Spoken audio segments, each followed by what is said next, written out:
Hello, and this is Dante Renee from the 10 Room Bizarre YouTube page, where we're looking at films that aren't talked about nearly enough online or in general. And today's is a film by the infamous director Jess Franco from 1981 titled Linda. But in some ways, the actual DVD release is called Linda.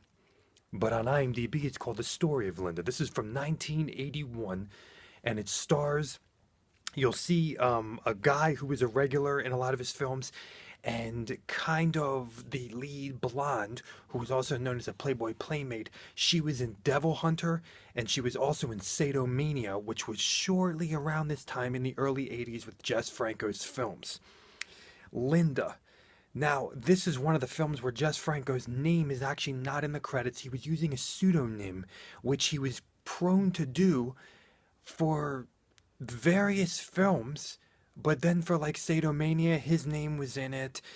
Sometimes he would do Jess, sometimes he would do Jesus, and then sometimes he would just do a completely different first and last name, which would be the case of this film, Linda.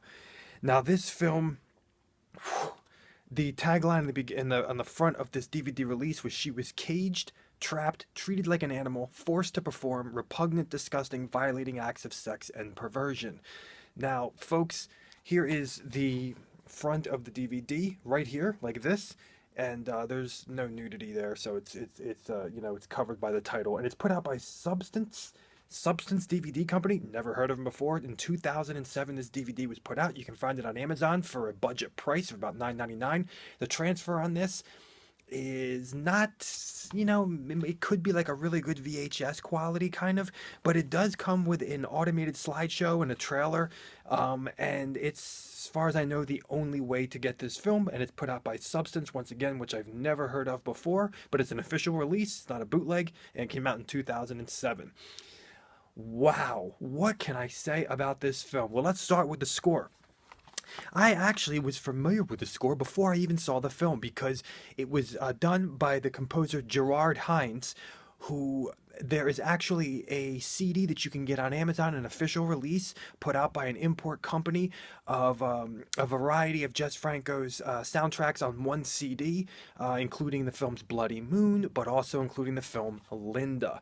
And it's called The Strange and Erotic Obsessions of Jess Franco, something that have nature. If you go into Amazon.com and put in, go into the CDs and vinyl section, and then just put in Jess Franco, eventually you will come up to it. It's a white cover with a woman's face there. And it's three films that Gerard Hines did, and this is one of them. And this is actually the standout soundtrack on that CD out of the three. Even, Bloody Moon is a great soundtrack if you've seen it, but this one is just fantastic. This is just an unbelievable score by Gerard Hines. It's really something special, and it's a shame that not all of the songs that were on here are on that soundtrack CD, but most of them are. The soundtrack is a mix of very moody, erotic, jazzy, groovy music that's dark. And then you also have some Caribbean tropical type stuff. Then you even have some disco type influences, since this was the early 80s. So you have all those varieties. And some of it is dark and some of it is very light, which is very indicative of the nature and the tones of this film. This film goes from bitter darkness in tone to extreme lightness and brevity, as if it's nothing, as if it's just something that's just part of the flow of life.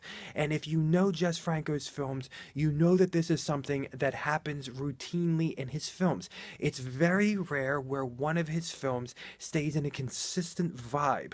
It's very rare when one of his films stays in a consistent tone. And this film is really abrupt. It's really abrupt in the nature of some really horrific things are going down, and then all of a sudden it cuts to something as if you're watching a comedy, or as if you're watching a love story, or as if you're watching just a fun film that's taking place in the Caribbean. I mean, it's very, very bizarre in the way that this goes down. Now, in terms of the locations, you know, we definitely, I believe this was filmed in Spain, although I couldn't find a ton of information. But in the film, it's supposed to be a Spanish hotel, and it might actually be Spain from what I interpreted in the closing credits. You have what appears to be a real hotel here. You have some really kind of very cool, kind of lavishly 70s, gaudy hotel rooms, and kind of like a main party room type of deal here. Really reminds me of my childhood with some of the kind of gaudy late 70s, 80s hotels. Love it, love it. Where people would have kind of a bar, and the bar would be all mirrors, it divided into thin panels, if you catch my drift. You know, that kind of vibe here that we're talking about. So that, and just, you know, obviously you're on an island again. It looks like you got the palm trees, you got the tropical vibe, you got the rocks, you got the beach, you got the ocean, which is another staple for Jess Franco. You know, people coming out of the water onto the beach, you're having that again. um, and in this particular film, um, something very interesting. I mean, we have twists and turns in this film. Once again, the film that you start to watch is not the film that you will continue to watch, because this film will take many turns, and very similar to other Jess Franco films, the last 15 minutes of the film, it's like boom, boom, boom, boom, boom, boom, boom. What? You know, a couple big turns will happen. And also indicative to Jess Franco films is that a character that went through living hell and torture will all of a sudden be like, ooh, what a day. Very bizarre. This is a film where the dialogue, there is strong language in this film, in the way, in sexually, and also, you know, some F-bombs and stuff, but sexually it's strong language in this film, almost indicative at a couple times and when you'd be watching a porno almost. Some of the language and the way that the language is kind of displayed in the film. Now, something that's very interesting also is the fact that we have a lot of different things going on in this film. It's almost a lot of different genres happening all at the same time in different realms.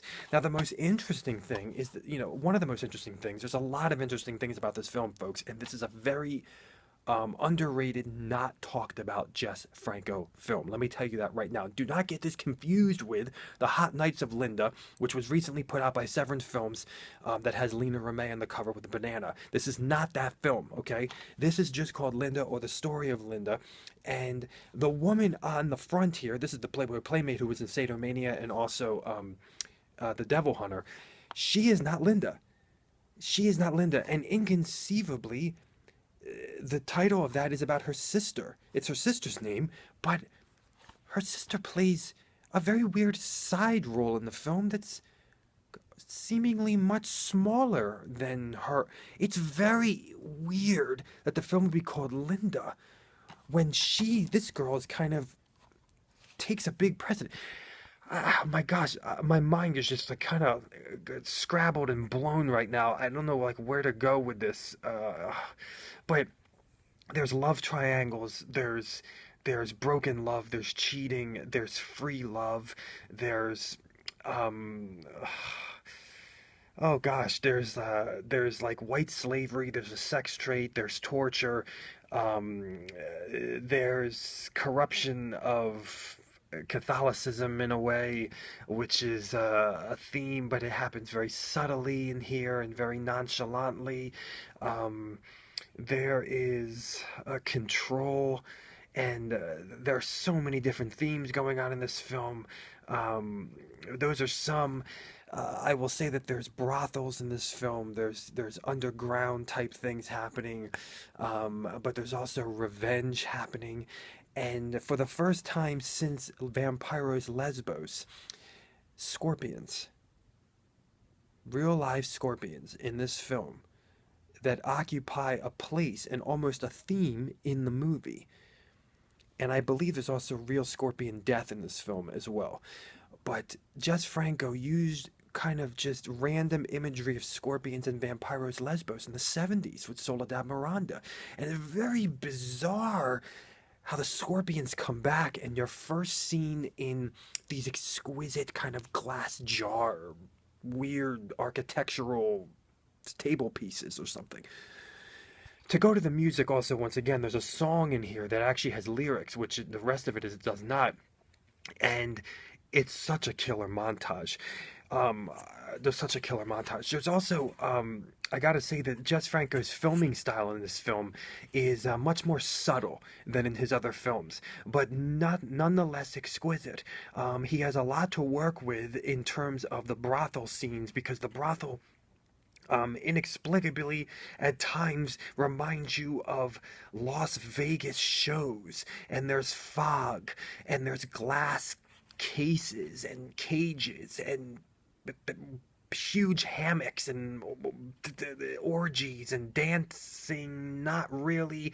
I mean, a staple that you have in a lot of Jess Franco films is kind of like sexual performance art at a nightclub, but this really is much more elaborate, much more like a Vegas show, like the movie Showgirls at times in some form or fashion. And there's an amazing montage with this song that this girl is singing that's not on, that I guess is not done by Gerard Hines. It's not on that CD soundtrack that I mentioned previously. Sex. This would be considered a film that is explicit, but it's not invasive. It's not. I mean, this would definitely this would definitely get an NC-17. There's full frontal nudity at every turn, but it's not, kind of internal, hardcore-ish like other Jess Franco films. I mean, it kind of cuts away before things happen, but it's definitely explicit in terms of, it's full frontal. There's a lot of implied sexual acts happening here and that would seemingly be pornographic, but you're not seeing it actually happening. It reminds me of a little bit of that 1970s film, The Cheerleaders, in some form or fashion. But out of nowhere, there is this mildly explicit scene, which happens a lot in Jess Franco films. You can have the tone of sexual explicitness for one, like a kind of, okay, it's not going to go any further than this, and then all of a sudden at the hour mark, there's like a piece that goes further than that, and you're like, what? It happens out of nowhere. A lot of sexploitation films did that, like a film called Swingin' Cheerleaders, which happens like later on, all of a sudden you're like, whoa, this got explicit all of a sudden. But there's this scene with this guy's butt and a girl's face kind of bouncing up against his butt while he's humping his wife. I gotta say this right off the bat here. There is one of probably the most amazing sex scene I've ever seen in the ocean. Ever. And in this case, it's actually romantic, it's loving, but it's also in a way a nun breaking her convent vows in some bizarre way. But okay, folks, listen, I don't want to go too long here, but this is Linda, also known as A Story of Linda, 1981. You can pick it up right now for $9.99 on Amazon.com. I got to tell you, folks, if you're a Jess Franco fan, you have to see this film. If you're a fan of sexual films that are bizarre, weird, artistic, and there's even action in here, there's even twists and turns. If you're a fan of films that are dark and light and have torture, and there's nipple torture in here, by the way. If you're a fan of films that are just WTF, here it is, The Story of Linda. Thank you for watching the 10 Room Bizarro YouTube channel. More rare films coming your way, and don't forget to check out my own films at youtube.com/poopydiarrhea. All the links are below. Thanks again, folks, and more Jess Franco films to come.